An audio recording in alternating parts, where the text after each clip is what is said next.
What is up, wrestling fans? Welcome to episode number 324 of the Smark Out Moment Smack Talk podcast. I'm your host, as always, Tony Mango, and this is the Hot Tags edition of the week, where I'll be breaking down some of the current events, rumors, gossip, news, and pretty much anything else that I feel like talking about that happened over the world of professional wrestling over the past couple of days.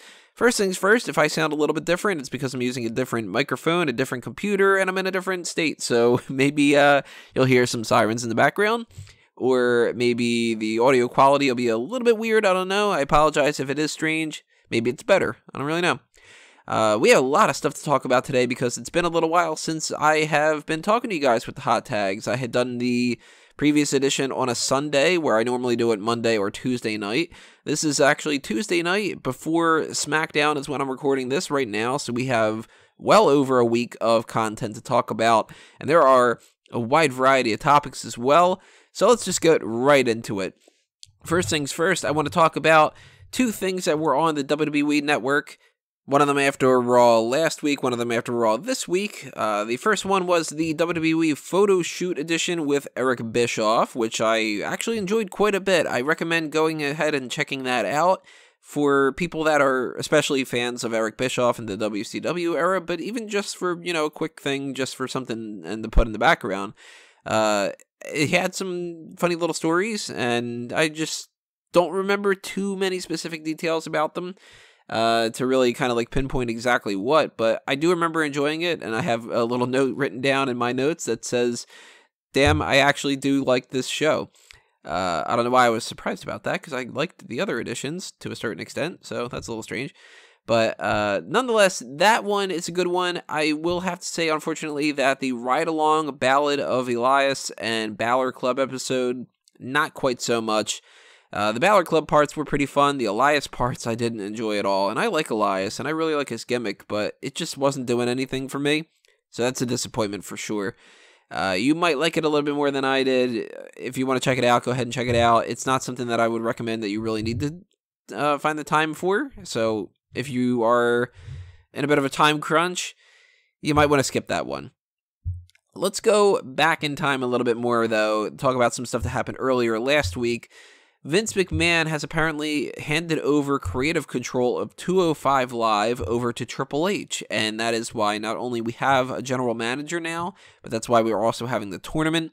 And going forward, there is discussion that there's going to be significantly more of a focus of how things were done with the Cruiserweight Classic, where they were putting a little bit more of an emphasis on the actual Cruiserweight style, and that they weren't doing the storyline-driven stuff as much.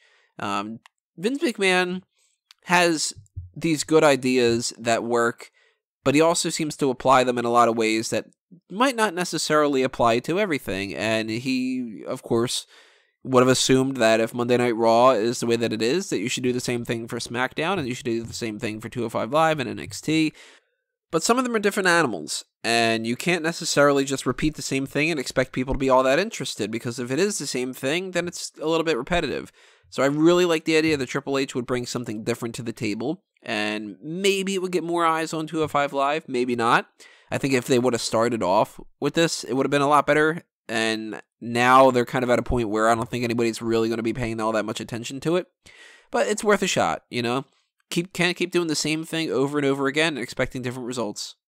So if they are going to try something different, and they're going to get a little bit more on the sports side of things, a little bit more athletic, then that might bring in a different audience that is a little bit blah when it comes to the actual WWE standard kind of procedure, Let's talk Shelton Benjamin. He had a rental car that he drove around with a couple days, and it had a loaded gun in it.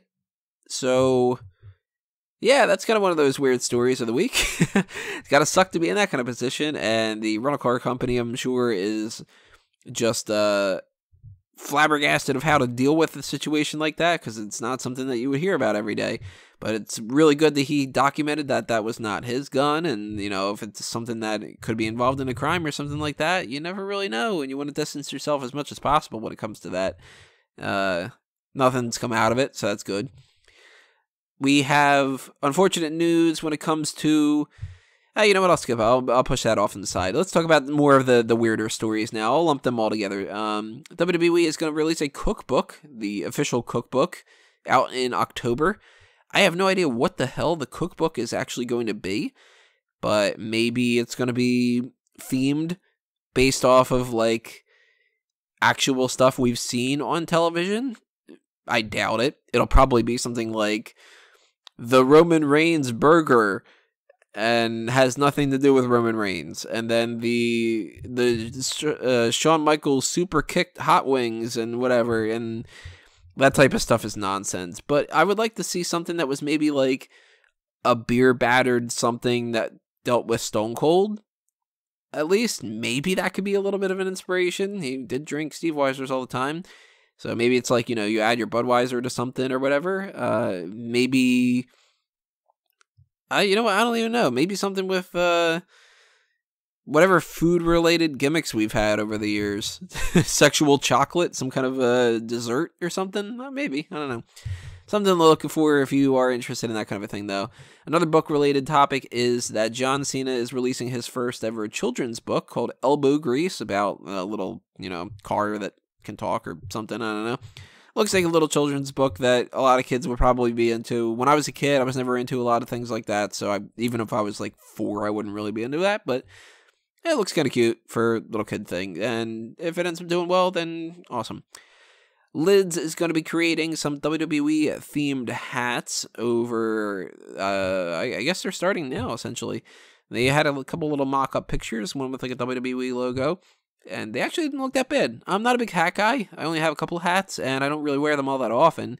But if I were to get a WWE-related hat, I'd get something with like a little logo on it. Why not, Maybe make people think that I work for WWE. More so than the people that already email me and think that I do and can get them a job and stuff.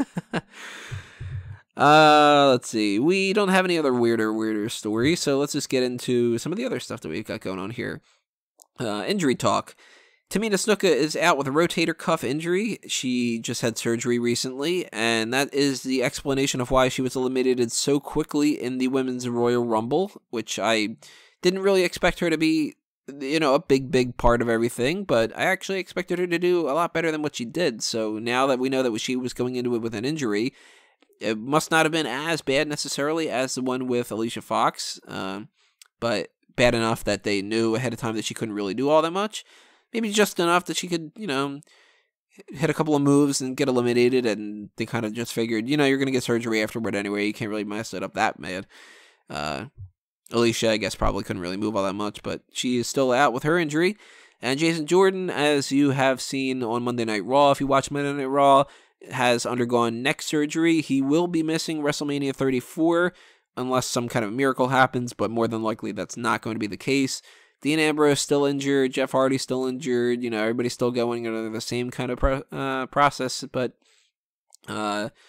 no real word on anybody having their returns anytime soon, so that's a disappointment. We're missing a couple people when it comes to WrestleMania, and that sucks. Kind of reminds me of WrestleMania 32, where you didn't really have all that many people ahead of time. Hopefully that's not the case, but then again, it is an even-numbered pay-per-view, and sometimes there's like a little bit of a quote-unquote curse on those, it seems. I don't know. Or is it the odd ones? Maybe it's the odd ones, because WrestleMania 11 was a little bit weird. WrestleMania 9 wasn't all that great. Maybe. I don't know. If you remember the curse, tell me in the comments below. And there we go. We got some ambulances going on here, so hopefully I will edit that out later. Maybe I won't pay too much attention to this part of the stream, and I won't. But if you hear some sirens in the background, it's not me. There are conflicting reports about a possible Latin American tournament to come, and I really, really hope that William Regal is right here in saying that that's not the case. The reason why I say I hope that isn't because I wouldn't be interested in watching it. It's because they haven't been able to do anything with the UK Championship in over a year. They did that title tournament, and we've had nothing. So what the hell makes them think that they could do a Latin American one and have, another whole dozen to 20-something number of roster members and not be able to just do the same exact thing? We can barely get some programs like the mixed match challenge and stuff figured out, and we can't get the United Kingdom tournament to do anything, Latin American tournament wouldn't be a good way to do that either. And I don't think that they need to expand this much going forward. I think that they need to focus on more, how do you get people to watch SmackDown? How do you get people to watch NXT? How do you get people to watch 205 Live? How do you get people to watch the Mixed Match Challenge? What are you going to do for the pay-per-views? Then you can focus on the UK situation. Then you can focus on the Latin American and the Mexican Championship and whatever else you want to do that. But I don't think you need all these specific titles. I think that just waters down the product. What else we have here? Ivory is going to be inducted into the WWE Hall of Fame, class of 2018. If you saw that on Monday Night Raw, then you got your confirmation there. Very welcome addition. She definitely deserves it. Very good to hear that she is going to be a part of that, because she's always been on my list of people that I figured she just definitely needs to be a part of it. Victoria is another one of those. Sable, of course, is another one of those. China, unfortunately, not able to go in anything other than posthumously now. But yeah, Ivory is one of those ones that stands out to me, and she never gets enough credit, I think. So she'll be getting her credit this year. That's very good to hear. No idea who's going to induct her, and I'm very curious to see who that's going to be, because we've been hearing some weird stuff about Paul Heyman inducting Goldberg, and I would have thought that he would have inducted the Dudley Boys more. Maybe we're going to get some other people inducting the Dudley Boys. I don't know who I would want necessarily to induct Ivory. Nobody stands out really in my mind right now. So, yeah, if you have any other ideas for that, toss them out there. Why not? And our final story to talk about today is one that has been getting a lot of traction recently, and I was hoping that would be false, oddly enough. It seems as though when Backlash comes a little bit later on in the month, not later on in the month, a couple of months down the line, that it's going to be the first of a string of co-branded pay-per-views. They may not, I don't know, it's not confirmed yet, but there are lots of rumors going around and some actual advertisement stuff saying the superstars of Raw and SmackDown, which makes me kind of go, well, is that the end of the brand split? Because there doesn't seem to be a point of a brand split if you have the pay-per-views co-branded all the time. That would also necessitate a couple different things here. That would mean, number one, that it's harder to get on pay-per-views, and it's not only harder to get on pay-per-views when it comes to like the extra little feuds, but it's harder to get on pay-per-views for the titles themselves. Number two, if they want to make sure they get more people on the card, they would have to make every pay-per-view 4 hours, and they would still not have the most amount of time in the world. Number three, that would dilute the big 4 pay-per-views of the year, because the Royal Rumble and SummerSlam and WrestleMania and Survivor Series wouldn't feel all that special anymore if you're getting that kind of a deal. Another thing to work into the mix here is when you do that, you need to have those superstars competing on those shows. So Raw is Monday night. You've got the 205 Live people going wherever SmackDown goes on Tuesday nights. Then they have the live event tour stuff. And then they got Monday Night Raw. They would do that, or I'm going back to Monday Night Raw again. Then they would have a Sunday night pay-per-view. And you'd have to coordinate the SmackDown and the Raw people for every single pay-per-view. And I don't know. I don't like the idea. I will agree with them, if this is the case, that they can't keep doing repetitive matches and they can't keep putting lower card matches on the cards. But isn't that a problem more so with WWE's booking than the actual brand split itself? And we were saying this ahead of time when we were thinking that they were going to do the brand split. The brand split does not work unless you have enough talent to make people interested in watching every single episode of Monday Night Raw, every single episode of SmackDown, and every single pay-per-view separately. If you don't have that, don't have a brand split. When you don't have a brand split, you can force the main event scene to be only the main event people. And then the upper mid-carders can go between the upper mid-card levels of main event and mid-card.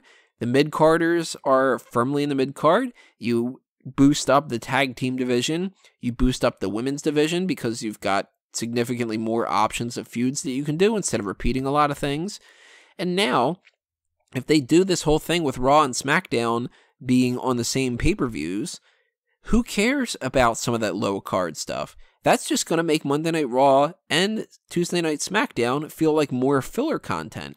Because at that point, when you're watching a pay-per-view and there's only 2 matches from SmackDown, and it's the world title match and the women's title match, and everything else is from Monday Night Raw, who do you really give a shit about when it comes to the lower card stuff of like a Mojo Rawley? He's not even going to be on the pre-show of anything anymore. Now, that is sort of a necessity in the sense that if you're not good enough to make it, then you're not good enough. But it also means you're splitting everybody, which should open up more possibilities, but then you're forcing them to not have as many possibilities to branch out, so you're kind of killing their own creative momentum. I think it's a bad decision, and I really hope that they don't go with this. If they do, in fact, go with that, they need to kill the brand split already. And it was only a year. At that point, it's really kind of disappointing to see that that's the case. But either you kill the brand split or you continue going with the way that things are. And if you don't have enough talent to make people interested, you need to boost some people up from NXT. And it sucks to say that about NXT, but if you want to kill a show, you're going to kill NXT more than you're going to kill Raw and SmackDown. Those are the money makers more. So bring that talent up from NXT, make it to where we have an abundance of talent on Raw and SmackDown, and then that would be even better. Or work your ass off a little bit harder and figure out a way to get people more interested. You can't just repeat yourself over and over and over again and expect people to be all that interested in the 4th match between certain people. Look at Kevin Owens, AJ Styles, and Sami Zayn. How many matches between AJ Styles and Kevin Owens did we see last year? Now we're getting the same repeats over and over and over again every single week on SmackDown, every single pay-per-view. That's not good enough. It just isn't good enough. That's the bigger problem here. WWE doesn't want to put enough investment in some of the people, and they don't want to put enough work in some of the storylines. So how do you expect the audience to really pay all that much attention to everything? That, I think, is the issue, not the idea that it's not co-branded. And once we start getting into this whole Raw Super Show type stuff that we used to get in the past, then we start muddling down that whole brand split, and then it doesn't feel like a brand split anymore. That's the problem that we've got going on here. And I think that it's a bad idea. So I really hope that this is just one of those rumors that doesn't turn out to be true. The other rumor that's going around right now that I actually do hope is true is Jeff Jarrett possibly to be inducted into the Hall of Fame. I don't think that that's going to happen, but I would actually much rather see that than to see Backlash and everything going forward be a co-branded pay-per-view. The only one that I want to see co-branded that wasn't already co-branded is Money in the Bank. Although I will argue that Money in the Bank should be a match at the SummerSlam card instead, and I would much rather see that, but I already talked about that last year when it came around to that, so I'm not going to repeat myself all that much. Yeah, so that should do me in for the hot tags for this week. Everybody go back and tell me what you think about all these different topics. Our main event for this week is going to be Call the Spot on the card for the Elimination Chamber participants. Not sure how I'm going to do it this time around, because originally Call the Spot was built around a group of 5. We added a 6th category with the Hall of Fame for the instances where there's 6 people. Now we've got an instance where there's 7. So the only idea I can think of right now is to add, when we added from the 5, we added one more to up above the main event level called the Hall of Fame level. The only thing that makes sense to me is to add something below the Jobber level, which could be the Chris Benoit situation where you get essentially not just released from the company, but you actually get erased from company history.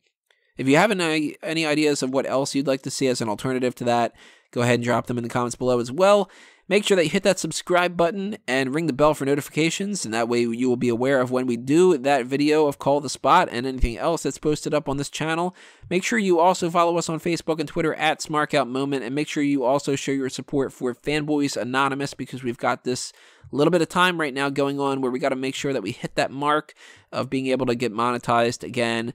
February 20th is when it is, so boost up those watch hour times. Watch as many videos as you can from that channel. Hit up the Patreon account for both Smark Out Moment and Fanboys Anonymous as well, because that is another alternative source of income that if I don't get monetized on YouTube anymore, that'll be the way that I continue doing this. And, you know, if you spare $1 a month, $5 a month, whatever it might be, then that's all greatly, greatly appreciated. But watch time on the Fanboys Anonymous channel is very important to go on right now. So if you want to put on a playlist in the background and just kind of keep that running on mute, that would help me out a whole lot, and I would greatly appreciate that, everybody. So thank you for all your support. Thank you for tuning in. Thank you for everything that you guys got going on. I will see you next time. This has been another Smark Out Moment, and I'm being counted out.